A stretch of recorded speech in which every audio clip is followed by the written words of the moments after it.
Saudara-saudara jurnalistik yang hadir, pada malam hari ini saya akan menyampaikan perkembangan penyidikan perkara dugaan tindak pidana korupsi dalam pemberian kredit PT Bank Pembangunan Daerah Jawa Barat dan Banten, juga PT Bank DKI Jakarta kepada PT Sritek Rezeki Isman Tbk dan entitas anak usaha yang ada di bawahnya. Bahwa pada hari ini, hari Rabu, tanggal 21 Mei 2025, tim penyidik pada Jaksa Agung Muda Tindak Pidana Khusus Kejaksaan Republik Indonesia berdasarkan surat perintah penyidikan nomor 62/F-2 FD-2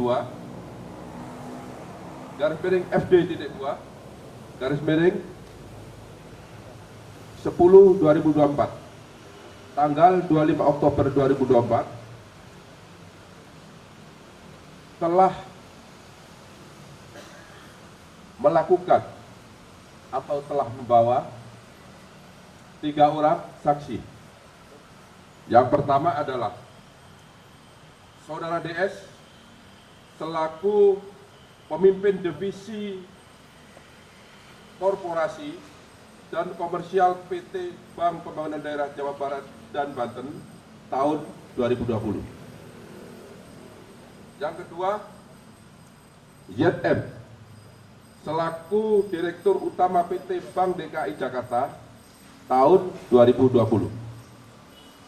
Kemudian yang ketiga adalah ISL selaku Direktur Utama PT Sri Rezeki Isman Tbk tahun 2005 sampai dengan tahun 2022.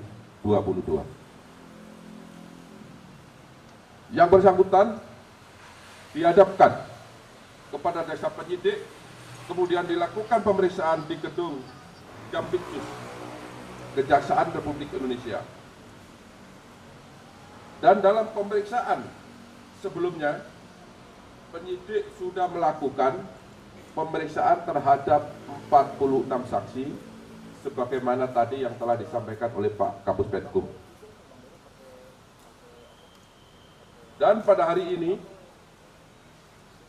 penyidik juga melakukan pemeriksaan terhadap 9 saksi. Kemudian juga beberapa saat yang lalu penyidik juga telah melakukan pemeriksaan terhadap 1 orang ahli. Setelah melakukan pemeriksaan terhadap para saksi tersebut di atas, penyidik memperoleh alat bukti yang cukup telah terjadi tindak pidana korupsi dalam pemberian kredit dari beberapa bank pemerintah kepada PT Sritek Rezeki Isman Tbk dengan nilai total outstanding atau tagihan yang belum dilunasi hingga bulan Oktober 2024 sebesar 3 triliun 588 miliar 650 juta 808 ribu rupiah, ribu 28 rupiah, 57 sen. Dengan perincian sebagai berikut. Untuk Bank Jateng sebesar 395 miliar 663 juta 215.800 rupiah. Kemudian untuk Bank BJB, Bank Banten dan Jawa Barat sebesar 543 miliar 980 juta Rp507.170. Kemudian untuk Bank DKI sebesar Rp149 miliar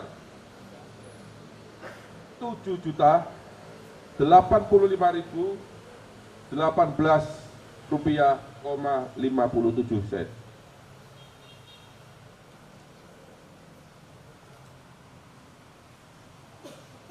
Kemudian yang keempat, yaitu bank sindikasi yang terdiri dari Bank BNI, Bank BRI, dan LPEI. Jumlah seluruhnya adalah Rp2.500.000.000. Selain pemberian kredit tersebut di atas, PT Sri Rejeki Isman Tbk juga mendapatkan pemberian kredit di bank swasta yang jumlahnya sebanyak 20 bank. Ini tidak saya sebut ya, karena banyak sekali, jumlahnya 20 bank. Adapun kasus posisi dapat kami jelaskan terhadap adanya pemberian kredit kepada PT Sri Rejeki Isman Tbk yang dilakukan secara melawan hukum dan mengakibatkan adanya kerugian keuangan negara, dapat disampaikan fakta-fakta sebagai berikut.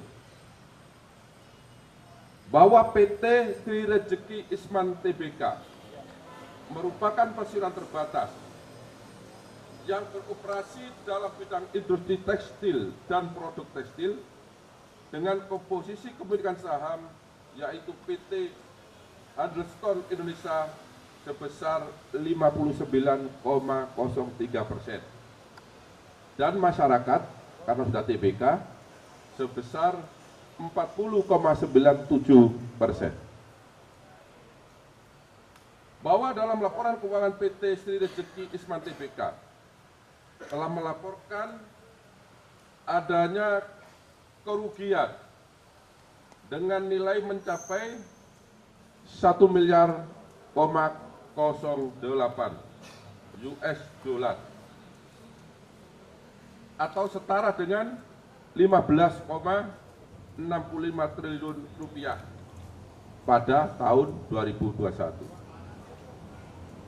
Padahal sebelumnya pada tahun 2020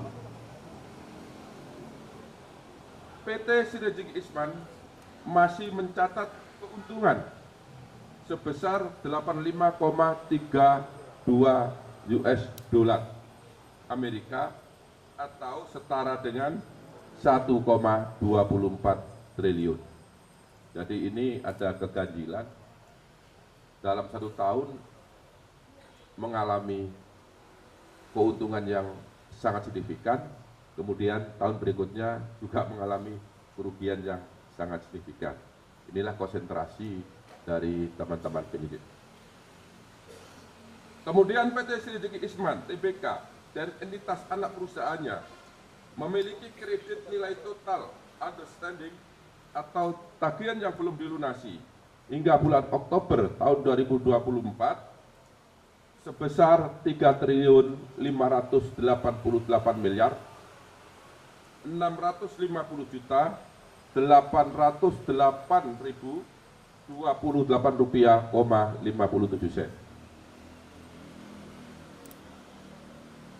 Utang tersebut adalah kepada beberapa bank pemerintah, baik bank himbara yaitu himpunan bank milik negara maupun bank milik pemerintah daerah.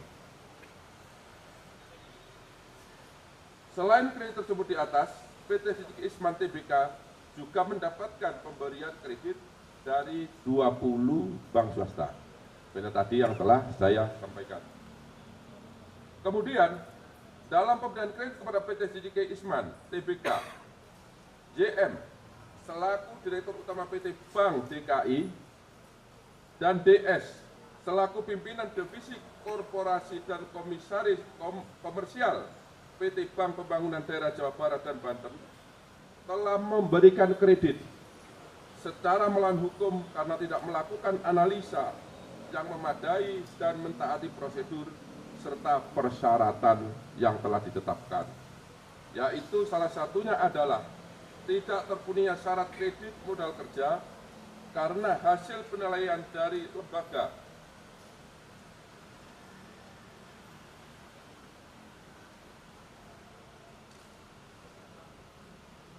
pemeringkat Fit and Modis disampaikan bahwa PT Sri Rezeki Isman Tbk hanya memperoleh predikat BB- atau memiliki risiko gagal bayar yang lebih tinggi. Padahal seharusnya pemberian kredit tanpa jaminan hanya dapat diberikan kepada perusahaan atau debitur yang memiliki predikat A. Yang seharusnya dilakukan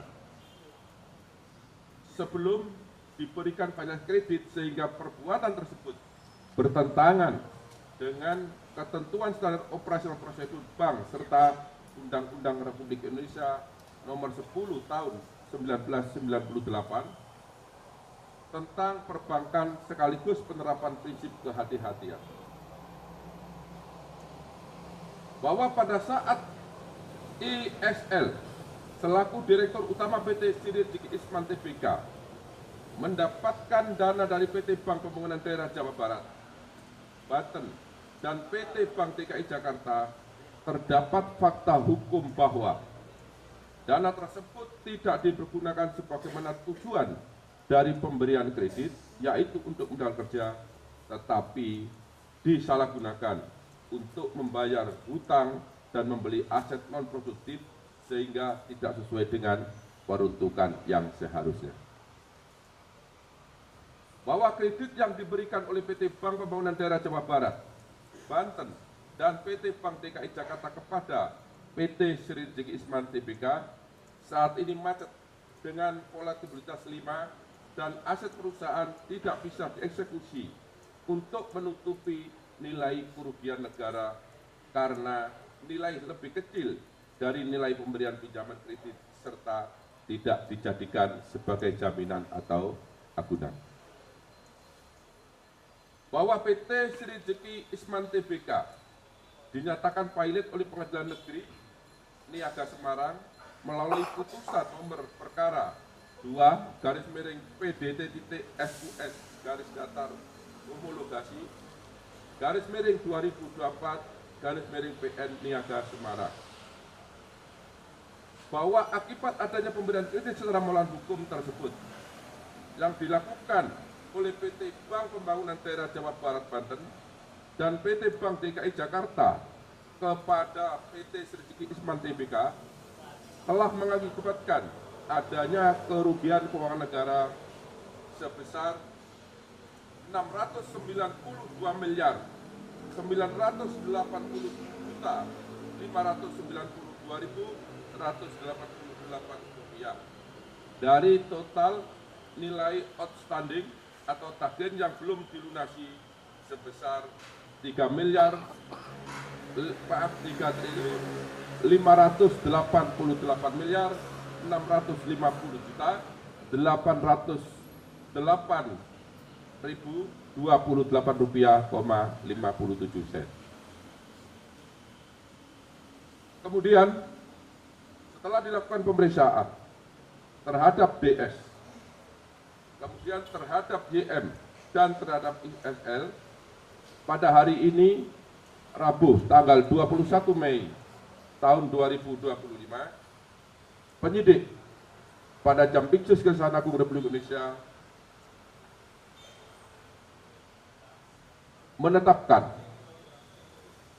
3 orang tersebut sebagai tersangka karena ditemukan alat bukti yang cukup telah terjadi tindak pidana korupsi dalam pemberian kredit PT Bank Pembangunan Daerah Jawa Barat dan Banten serta PT Bank DKI Jakarta kepada PT Sri Rezeki Isman Tbk.